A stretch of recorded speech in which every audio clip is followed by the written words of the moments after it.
ಆತ್ಮೀಯ ಸ್ನೇಹಿತರೆ ನಮಸ್ಕಾರ. ಗೆಳೆಯರೆ, ಲೋಕಸಭಾ ಚುನಾವಣೆಯ ಅಖಾಡ ದಿನದಿಂದ ದಿನಕ್ಕೆ ರಂಗೇರ್ತಾ ಇದೆ. ಪ್ರಮುಖ ಕ್ಷೇತ್ರಗಳಲ್ಲಿನ ಸರ್ವೆಯ ಪ್ರಮುಖ ಅಂಕಿಅಂಶಗಳು, ಅಚ್ಚರಿಯ ಅಂಕಿಅಂಶಗಳು ಈಗ ಒಂದೊಂದಾಗಿ ಹೊರಗಡೆ ಬರ್ತಾ ಇದ್ದಾವೆ. ಈ ಅಚ್ಚರಿಯ ಅಂಕಿಅಂಶಗಳು ಹೊರಗಡೆ ಬರ್ತಾ ಇದ್ದ ಹಾಗೆ, ಈ ಅಚ್ಚರಿಯ ಅಂಕಿಅಂಶಗಳು ಬಹಿರಂಗ ಆಗ್ತಾ ಇದ್ದ ಹಾಗೆ ಪ್ರಮುಖ ನಾಯಕರ ಎದೆ ಬಡಿತ ಜೋರಾಗ್ತಾ ಇದೆ. ನಮ್ಮನ್ನ ಯಾರೂ ಕೂಡ ಅಲುಗಾಡಿಸೋದಕ್ಕೆ ಸಾಧ್ಯವೇ ಇಲ್ಲ ಅನ್ನುವಂತಹ ಕೆಲವು ಪ್ರಮುಖ ನಾಯಕರಿಗೂ ಕೂಡ ಈಗ ಟೆನ್ಷನ್ ಶುರುವಾಗಿದೆ. ಅಂತಹ ಪ್ರಮುಖ ಕ್ಷೇತ್ರಗಳಲ್ಲಿ ಕರ್ನಾಟಕದ ಕೆಲವು ಕ್ಷೇತ್ರಗಳು ಕೂಡ ಇವೆ. ಆ ಎಲ್ಲ ಕ್ಷೇತ್ರಗಳ ಒಂದೊಂದೇ ಅಂಕಿಅಂಶಗಳು ಹೊರಗಡೆ ಬರ್ತಾ ಇದ್ದಾವೆ. ಕೆಲವು ಗ್ರೌಂಡ್ ರಿಪೋರ್ಟ್ಗಳಲ್ಲಿನ ರಿಯಾಲಿಟಿ ಅರ್ಥ ಆಗ್ತಾ ಇದೆ, ಜನಗಳ ಮನಸ್ಥಿತಿಯೂ ಕೂಡ ಈಗ ಅರ್ಥ ಆಗ್ತಾ ಇದೆ. ಅದರ ಜೊತೆಗೆ ಸಮೀಕ್ಷೆಯ ರಿಪೋರ್ಟ್ ಹೊರಗಡೆ ಬರ್ತಾ ಇದ್ದ ಹಾಗೆ ಪ್ರಮುಖ ನಾಯಕರ ಜಂಗಾಬಲವೇ ಈಗ ಕುಸಿದು ಹೋಗುವಂತಹ ಅನುಭವವೂ ಕೂಡ ಆಗ್ತಾ ಇದೆ. ಅದರಲ್ಲಿ ಪ್ರಮುಖವಾಗಿರುವಂತಹ ಕ್ಷೇತ್ರದ ಬಗ್ಗೆ ಮಾಹಿತಿಯನ್ನು ಕೊಡ್ತೀನಿ. ಆ ಪ್ರಮುಖವಾಗಿರುವಂತಹ ಕ್ಷೇತ್ರ ಬೇರೆ ಯಾವುದೂ ಅಲ್ಲ, ಬೆಂಗಳೂರು ಗ್ರಾಮಾಂತರ ಕ್ಷೇತ್ರ. ಬೆಂಗಳೂರು ಗ್ರಾಮಾಂತರ ಕ್ಷೇತ್ರ 2024ರ ಲೋಕಸಭಾ ಚುನಾವಣೆಯಲ್ಲಿ ಜಿದ್ದಾಜಿದ್ದಿನ ಫೈಟ್ಗೆ ಸಾಕ್ಷಿಯಾಗಲಿದೆ. ಯಾಕೆಂದ್ರೆ ಇಲ್ಲಿಯವರೆಗೂ ಕೂಡ ಆ ಒಂದು ಕ್ಷೇತ್ರದಲ್ಲಿ ನಮ್ಮನ್ನ ಯಾರೂ ಕೂಡ ಟಚ್ ಮಾಡೋ ಹಾಗಿಲ್ಲ, ಟಚ್ ಮಾಡೋದಕ್ಕೆ ಆಗೋದೇ ಇಲ್ಲ. ನಾವು ಕನಕಪುರದ ಬಂಡೆಗಳು ಅಂತ ಬಂಡೆಯ ತರ ನಿಂತ್ಕೊಂಡಂತಹ DK ಬ್ರದರ್ಸ್ ಒಂದು ಕಡೆ ಆದ್ರೆ, ಇನ್ನೊಂದು ಕಡೆ ಬಿಜೆಪಿ ಮತ್ತು JDSನ ಮೈತ್ರಿ ಅಭ್ಯರ್ಥಿ ಒಂದು ಕಡೆ. ಬಿಜೆಪಿ ಮತ್ತು JDSನ ಮೈತ್ರಿಯ ಅಭ್ಯರ್ಥಿ ಅನೌನ್ಸ್ ಆದಾಗಿನಿಂದ DK ಶಿವಕುಮಾರ್ ಮತ್ತು DK ಸುರೇಶ್ ಅವರಿಗೆ ಒಂದು ರೀತಿಯಾದಂತಹ ಟೆನ್ಷನ್ ಶುರುವಾಗಿದೆ. ಈಗ ಅಲ್ಲಿನ ಒಂದು ಅಚ್ಚರಿಯ ಸಮೀಕ್ಷೆಯ ಅಂಕಿ ಅಂಶಗಳು ಹೊರಗಡೆ ಬರ್ತಾ ಇದ್ದ ಹಾಗೆ DK ಬ್ರದರ್ಸ್ಗೆ ಮತ್ತೊಂದು ಶಾಕ್ ಎದುರಾಗಿದೆ. ಹಾಗಾದ್ರೆ ಬೆಂಗಳೂರು ಗ್ರಾಮಾಂತರ ಕ್ಷೇತ್ರದಲ್ಲಿನ ಹೊರಗಡೆ ಬಂದಿರುವಂತಹ ಅಚ್ಚರಿಯ ಅಂಕಿ ಅಂಶಗಳೇನು, ಆ ಎಲ್ಲ ವಿಚಾರವನ್ನ ನಿಮಗೆ ಇವತ್ತಿನ ಈ ವಿಡಿಯೋದಲ್ಲಿ ನಿಮಗೆ ಹೇಳ್ತಾ ಹೋಗ್ತೀನಿ. ಬೆಂಗಳೂರು ಗ್ರಾಮಾಂತರ ಜನತೆಯ ಮನಸ್ಥಿತಿ ಈಗ ಯಾವ ತರಹ ಇದೆ, ಅಲ್ಲಿ ಮತ್ತೊಮ್ಮೆ DK ಸುರೇಶ್ ಅವರು ಆರಿಸಿ ಬರ್ತಾರ ಅಥವಾ ಡಾಕ್ಟರ್ CN ಮಂಜುನಾಥ್ ಅವರಿಗೆ ಈ ಬಾರಿ ಅವಕಾಶ ಕೊಡೋದಕ್ಕೆ ಜನರು ಈಗ ಮನಸ್ಸು ಮಾಡಿದ್ದಾರ, ಆ ಎಲ್ಲ ವರದಿಗಳನ್ನ ನಿಮ್ಮ ಮುಂದೆ ಇಡ್ತಾ ಹೋಗ್ತೀನಿ. ಗೆಳೆಯರೆ, ಅದಕ್ಕೂ ಮೊದಲು ಒಂದು ವಿಚಾರವನ್ನ ನಿಮಗೆ ಇಲ್ಲಿ ಸ್ಪಷ್ಟಪಡಿಸ್ತೀನಿ. ಯಾವಾಗ ಡಾಕ್ಟರ್ CN ಮಂಜುನಾಥ್ ಅವರು ರಾಜಕೀಯಕ್ಕೆ ಬರ್ತಾರೆ, ಅದರಲ್ಲೂ ಕೂಡ DK ಸುರೇಶ್ ಅವರ ವಿರುದ್ಧವಾಗಿ ಅವರು ಕಣಕ್ಕಿಳಿತಾರೆ ಅಂದಾಗ ಬಹಳಷ್ಟು ಜನರು ಡಾಕ್ಟರ್ಗೆ ಯಾಕೆ ಈ ರಾಜಕೀಯ ಬೇಕಿತ್ತು, ವೈದ್ಯಕೀಯ ಕ್ಷೇತ್ರದಲ್ಲಿ ಅವರು ದೊಡ್ಡ ಮಟ್ಟದಲ್ಲಿ ಹೆಸರನ್ನ ಮಾಡಿದ್ರು, ಗೌರವ ಎಲ್ಲವನ್ನೂ ಕೂಡ ಸಂಪಾದಿಸಿದ್ರು, ಆದರೆ ಅವರಿಗೆ ಈ ರಾಜಕೀಯ ಬೇಡವಾಗಿತ್ತು ಅಂತ ಒಂದಷ್ಟು ಜನ ಅಂದ್ರೆ ಇನ್ನೊಂದಷ್ಟು ಜನ ಡಾಕ್ಟರ್ನ ಇಲ್ಲಿ ಹರಕೆಯ ಕುರಿಯನ್ನಾಗಿ ಮಾಡ್ತಾ ಇದ್ದಾರೆ ಅಂತ ಕೂಡ ಹೇಳಿದ್ರು. ಆದರೆ ಡಾಕ್ಟರ್ CN ಮಂಜುನಾಥ್ ಅವರು ಭರ್ಜರಿಯಾಗಿಯೇ ಲೆಕ್ಕಾಚಾರವನ್ನ ಹಾಕಿ ರಾಜಕೀಯ ಅಖಾಡಕ್ಕೆ ಧುಮುಕಿದ್ದಾರೆ. ಡಾಕ್ಟರ್ CN ಮಂಜುನಾಥ್ ಅವರಿಗೆ MP ಆಗಬೇಕು, MP ಆಗಿ ಅಲ್ಲಿನ ಗೌರವವನ್ನು ತೆಗೆದುಕೊಳ್ಬೇಕು ಅನ್ನುವಂಥದ್ದು ಏನೂ ಇಲ್ಲ.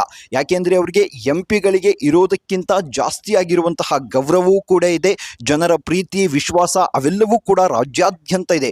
ರಾಜ್ಯಾದ್ಯಂತ ಅವರನ್ನ ಹೃದಯವಂತ ಅಂತ ಕರೀತಾರೆ. ಸೊ ಅಷ್ಟರ ಮಟ್ಟಿಗೆ ಅವರು ಜನರ ಪ್ರೀತಿ ವಿಶ್ವಾಸ ಮತ್ತು ಗೌರವವನ್ನು ಸಂಪಾದಿಸಿದ್ದಾರೆ. ಅವರಿಗೆ MP ಆಗಿ ಗೆಲ್ಲಬೇಕು ಅಥವಾ MP ಆಗಲೇಬೇಕು ಅನ್ನುವಂತಹ ಹಂಬಲ ಇಲ್ಲ.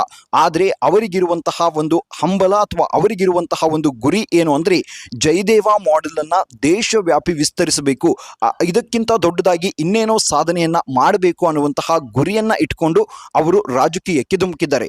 ಇಷ್ಟೆಲ್ಲ ರಾಜಕೀಯದ ಲೆಕ್ಕಾಚಾರವನ್ನ ಹಾಕಿದಂಥವರು ಯಾವ ಕ್ಷೇತ್ರದಲ್ಲಿ ನಿಂತ್ಕೊಂಡ್ರೆ ನನಗೆ ಗೆಲುವು ಸಿಗತ್ತೆ ಅನ್ನೋದರ ಲೆಕ್ಕಾಚಾರವನ್ನು ಕೂಡ ಹಾಕಿರ್ತಾರೆ.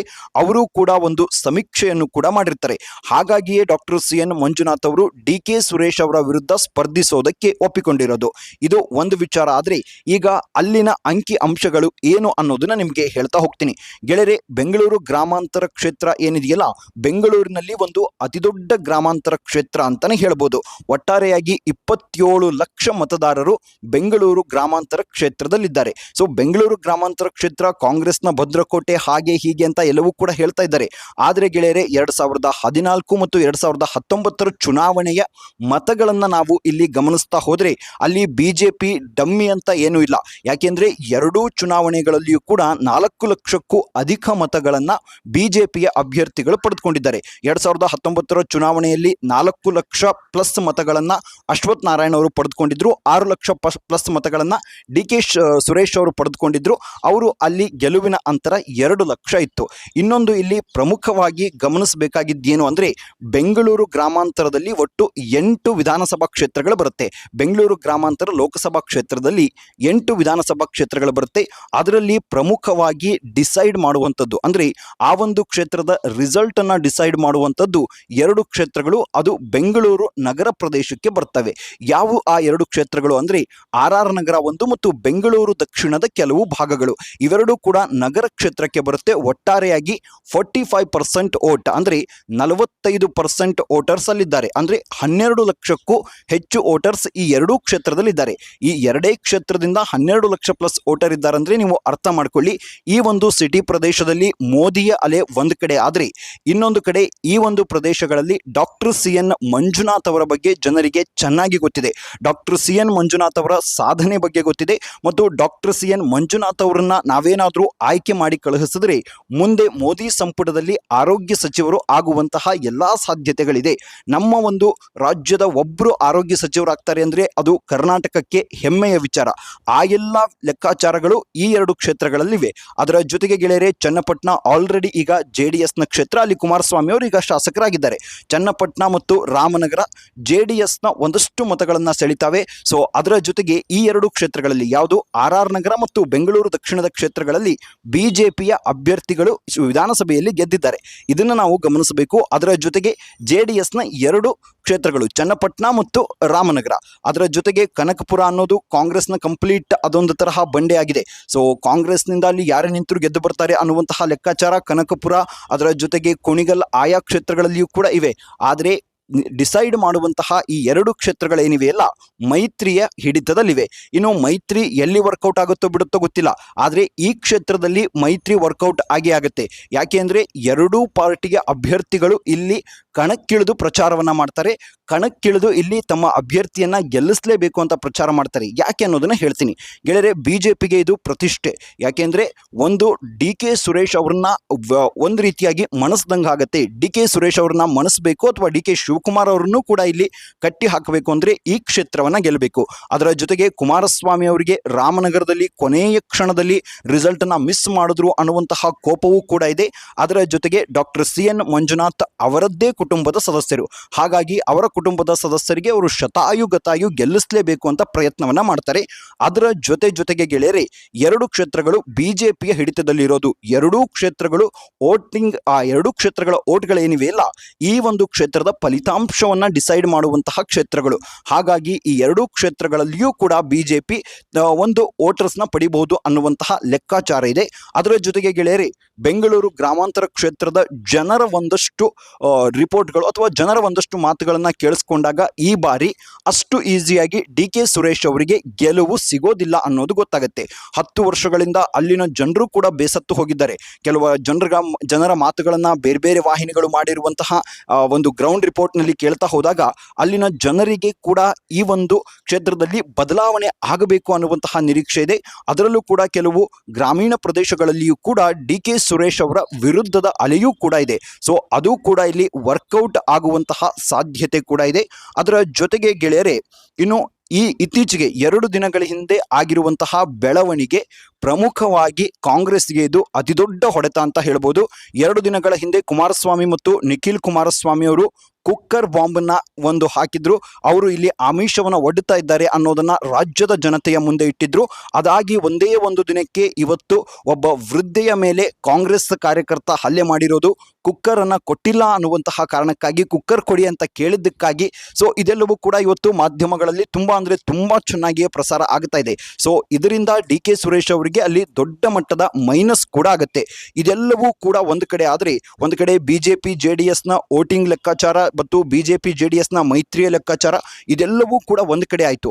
ಆದರೆ ತಾವು ಆ ಕ್ಷೇತ್ರದಲ್ಲಿ ಸ್ಪರ್ಧೆ ಮಾಡಬೇಕು ಅಂದಾಗ ಡಾಕ್ಟರ್ ಮಂಜುನಾಥ್ ಅವರು ಕೂಡ ಒಂದು ಲೆಕ್ಕಾಚಾರವನ್ನು ಅವರು ಹಾಕಿಯೇ ಹಾಕಿರ್ತಾರೆ. ಸುಮ್ಮನೆ ಅವರು ಬಂದು ಅಲ್ಲಿ ಎಲೆಕ್ಷನ್ಗೆ ನಿಲ್ಲೋದಕ್ಕಾಗಲ್ಲ. ಡಾಕ್ಟರ್ ಮಂಜುನಾಥ್ ಅವರು ಹಾಕಿರುವಂತಹ ಅಥವಾ ಡಾಕ್ಟರ್ ಮಂಜುನಾಥ್ ಅವರಿಗೆ ಇರುವಂತಹ ಭರವಸೆ ಏನು ಅಂದರೆ, ಬೆಂಗಳೂರು ಗ್ರಾಮಾಂತರ ಕ್ಷೇತ್ರದಲ್ಲಿ ಎಷ್ಟು ಊರುಗಳಿವೆ ಅಂದರೆ, ನಾನು ಇನ್ನೊಂದು ಕ್ಲಿಯರ್ ಆಗಿ ಹೇಳ್ತೀನಿ, ಎಷ್ಟು ಊರುಗಳಿವೆ, ಕ್ಷೇತ್ರ ಅಲ್ಲ, ಎಷ್ಟು ಊರುಗಳಿವೆ ಅಲ್ಲ, ಎಲ್ಲ ಊರುಗಳಲ್ಲಿಯೂ ಕನಿಷ್ಠ ಅಂದ್ರೂ 8ರಿಂದ 10 ಕುಟುಂಬಗಳು ನನ್ನಿಂದ ಅಥವಾ ನಾನು ಮಾಡಿರುವಂತಹ ಪ್ರಯತ್ನ ಮತ್ತು ದೇವರ ದಯೆಯಿಂದ ಅಲ್ಲಿರುವಂತಹ ಹೃದಯ ರೋಗಿಗಳು ಜಯದೇವ ಆಸ್ಪತ್ರೆಗೆ ಬಂದು ಚಿಕಿತ್ಸೆಯನ್ನು ಪಡೆದು ಗುಣಮುಖರಾಗಿದ್ದಾರೆ. ಎಷ್ಟೋ ಜನರು ಅಲ್ಲಿ ಆ ಭಾಗದ ಜನರು ಶಸ್ತ್ರಚಿಕಿತ್ಸೆಯನ್ನು ಮಾಡಿಸ್ಕೊಂಡಿದ್ದಾರೆ, ಉಚಿತವಾದಂತಹ ಶಸ್ತ್ರಚಿಕಿತ್ಸೆಯನ್ನು ಮಾಡಿಸ್ಕೊಂಡಿದ್ದಾರೆ.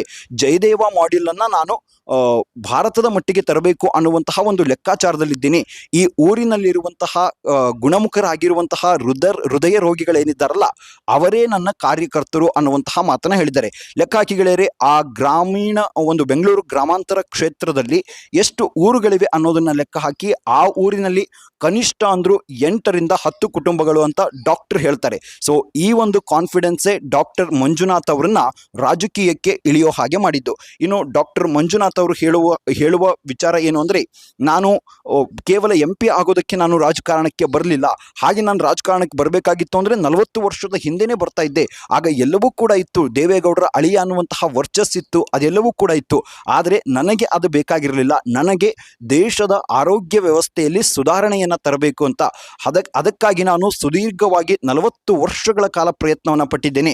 ಈ 40 ವರ್ಷಗಳ ಸುದೀರ್ಘ ಪ್ರಯತ್ನದ ಫಲವೇ ಇವತ್ತು ಜಯದೇವ ಅನ್ನುವಂತಹ ಆಸ್ಪತ್ರೆ, ಸರ್ಕಾರಿ ಸ್ವಾಮ್ಯದ ಆಸ್ಪತ್ರೆ ಯಾವ ಹಂತಕ್ಕೆ ಬಂದು ನಿಂತಿದೆ. ಯಾವುದೇ ಪ್ರೈವೇಟ್ ಹಾಸ್ಪಿಟ್ಲಿಗೂ ಕೂಡ ಕಾಂಪೀಟ್ ಮಾಡುವಂತಹ ಲೆವೆಲ್ಗೆ ಇವತ್ತು ಸರ್ಕಾರಿ ಸ್ವಾಮ್ಯದ ಆಸ್ಪತ್ರೆಯೊಂದು ಬಂದು ನಿಂತಿದೆ. ಅಂದರೆ ನೀವೇ ಅದನ್ನು ಲೆಕ್ಕ ಹಾಕೊಳ್ಳಿ ಅಂತ ಹೇಳ್ತಾರೆ. ಅದರ ಜೊತೆಗೆ ಇದೇ ರೀತಿಯಾಗಿರುವಂತಹ ಆರೋಗ್ಯ ಸೇವೆಯನ್ನು ದೇಶದ ಎಲ್ಲ ಭಾಗಗಳಿಗೂ ಕೂಡ ನಾನು ವಿಸ್ತರಿಸಬೇಕು, ಅದು ನನ್ನ ಕನಸು. ಅದಕ್ಕಾಗಿ ನನಗೊಂದು ಅವಕಾಶ ಮಾಡಿಕೊಡಿ. ಸೊ ಆ ಒಂದು ಅವಕಾಶಕ್ಕಾಗಿ ನಾನು ರಾಜಕೀಯಕ್ಕೆ ಬಂದಿದ್ದೇನೆ. MP ಆಗಬೇಕು ಅನ್ನುವಂತಹ ಕಾರಣಕ್ಕಾಗಲ್ಲ, ದೇಶದ ಆರೋಗ್ಯ ವ್ಯವಸ್ಥೆಯಲ್ಲಿ ಸುಧಾರಣೆಯನ್ನು ತರಬೇಕು ಅನ್ನುವಂತಹ ಕಾರಣಕ್ಕೆ ಬಂದಿದ್ದೇನೆ. ಈಗಾಗಲೇ ಮೋದಿಯವರು ಒಂದು ಭರವಸೆಯನ್ನು ಕೂಡ ಕೊಟ್ಟಿದ್ದಾರಂತೆ. ಏನು ಅಂದರೆ, ಅವರೇನಾದರೂ ಅಲ್ಲಿ MP ಆದರೆ ಮುಂದೆ ಅವರು ಮೋದಿ ಸಂಪುಟದಲ್ಲಿ ಆರೋಗ್ಯ ಸಚಿವರಾಗುವಂತಹ ಒಂದು ಅವಕಾಶ ಸಿಗುತ್ತೆ. ಒಂದು ವೇಳೆ ಡಾಕ್ಟರ್ CN ಮಂಜುನಾಥ್ ಅವರೇನಾದರೂ ಆರೋಗ್ಯ ಸಚಿವರಾದರೆ ದೇಶದ ಆರೋಗ್ಯದ ಒಂದು ವ್ಯವಸ್ಥೆಯಲ್ಲಿ ಯಾವೆಲ್ಲ ಬದಲಾವಣೆಗಳು ಆಗಬಹುದು, ಸರ್ಕಾರಿ ಆಸ್ಪತ್ರೆಗಳು ಅಥವಾ ಸರ್ಕಾರಿ ಸ್ವಾಮ್ಯದ ಆಸ್ಪತ್ರೆಗಳಲ್ಲಿ ಎಂತೆಂತಹ ಬದಲಾವಣೆಗಳನ್ನು ನಾವು ನಿರೀಕ್ಷೆ ಮಾಡಬಹುದು ಅನ್ನೋದನ್ನು ಈಗ ಬೆಂಗಳೂರು ಗ್ರಾಮಾಂತರ ಕ್ಷೇತ್ರದ ಜನರು ಮಾತನಾಡ್ಕೊಳ್ತಾ ಇದ್ದಾರೆ. ಬೆಂಗಳೂರು ಗ್ರಾಮಾಂತರ ಕ್ಷೇತ್ರದ ಜನರ ಈ ಮಾತುಗಳು ಮತ್ತು ಈ ಅಂಕಿ ಅಂಶಗಳು ಇದೆಲ್ಲವನ್ನ ಗಮನಿಸ್ತಾ ಹೋದರೆ DK ಸುರೇಶ್ ಅವರಿಗೆ ಈ ಬಾರಿ ಗೆಲುವು ಸುಲಭ ಅಂತ ಹೇಳೋಕ್ಕಾಗೋದಿಲ್ಲ. ಸೊ ಗೆಲುವು ಸಿಕ್ಕಾಪಟ್ಟೆ ಅಂದರೆ ಸಿಕ್ಕಾಪಟ್ಟೆ ಕಷ್ಟ ಇದೆ. ಅದರ ಜೊತೆಗೆ ಈಗ ಇವರು ಮಾಡ್ಕೊಂಡಿರುವಂತಹ 2 ಡ್ಯಾಮೇಜ್ಗಳು ನಿಜಕ್ಕೂ ಕೂಡ ಇದು ಕಾಂಗ್ರೆಸ್ಗೆ ಮೈನಸ್ ಆಗುವಂತಹ ಸಾಧ್ಯತೆಗಳು ಕೂಡ ಹೆಚ್ಚಾಗಿದ್ದಾವೆ. ಅದರ ಜೊತೆಗೆ ಡಾಕ್ಟರ್ CN ಮಂಜುನಾಥ್ ಯಾವುದೇ ರೀತಿಯಾಗಿರುವಂತಹ ಭ್ರಷ್ಟಾಚಾರ ಅಥವಾ ಯಾವುದೇ ರೀತಿಯಾಗಿರುವಂತಹ ಕಳಂಕ ಯಾವುದೂ ಇಲ್ಲದ ಕ್ಲಿಯರ್ ಆಗಿರುವಂತಹ ಒಂದು ವ್ಯಕ್ತಿತ್ವ. ಅದರ ಜೊತೆಗೆ ಇವರ ವ್ಯಕ್ತಿತ್ವವನ್ನು ಕೂಡ ಈಗ ಜನರು ತಾಳೆ ಹಾಕ್ತಾ ಇದ್ದಾರೆ. ಸೊ ನಿಮ್ಮ ಅನಿಸಿಕೆ ಅಭಿಪ್ರಾಯ ಏನು ಅನ್ನೋದನ್ನ ಕಮೆಂಟ್ ಮೂಲಕ ತಿಳಿಸಿ.